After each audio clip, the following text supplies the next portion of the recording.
Welcome to the Dr. Kyra Show. This is part of our 4-part series on essential leadership skills during the pandemic of coronavirus. Today we're going to talk about surrender and surrendering to imperfection in particular. This is really hard for leaders because a lot of you got here to where you are by striving for excellence, striving for perfection. And it's really difficult as we face this ever-changing world of coronavirus, where we lose our regular routines, we lose our way of doing things, we lose our ability to go see people in person or some of the functions that we're used to doing. And this reminds me of the first time I remember surrendering as a young person having a baby. When my daughter was born, I thought that I could just go forward and have the exact same pace and lifestyle that I had before. Boy, was I wrong. I would get out into the car and then all of a sudden hear this horrific diaper noise, and I knew in my heart that it was time to go back inside and to change the diaper and to restock and then get back in the car. I can't tell you how many times I was late because of just that. I affectionately called myself the slow-moving barge in those days, just to try to embrace the surrender of it all. And this isn't just me as a human, but it's in nature. So I want you to feel really confident, because one time I was observing a family of raccoons, and the mother had raised this little flock of 4 raccoons, little group of 4 raccoon babies, and they grew up to be hungry teenagers. So one day I was looking around for mother because I saw all the babies looking around, kind of, looking for her, looking for food.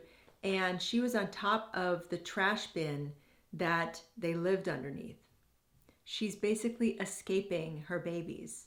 She's basically surrendering to that moment of, I can't give anymore. I can't do this. So you got to think, if a mother raccoon in nature has to surrender from her babies and hide from her babies, what do you need to do to stay fresh for your team, for the people that you serve, for your patients, whatever the case may be? There is a really famous prayer or poem called the Serenity Prayer, which goes like this: God grant me the serenity to accept the things I cannot change, the courage to change the things I can, and the wisdom to know the difference. So let's do a little thought experiment just for now. I'm going to give you an excuse to do something good for yourself right now. Think of something that you can control right now. Something probably just popped into your mind right then. And that's something that will give you solace, and that courage will kick in, and that feeling of contributing will kick in. Now, what is something that you know in deep in your heart, through experience or just through gut instinct, that you're pretty sure you've got to surrender at this point? Take a deep breath and try to release it in this moment. But if you can't, don't judge yourself.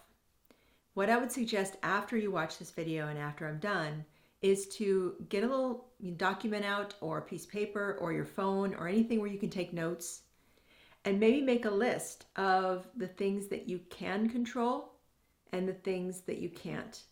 And may that guide your way towards surrender and, more importantly, serenity. I'll see you next time.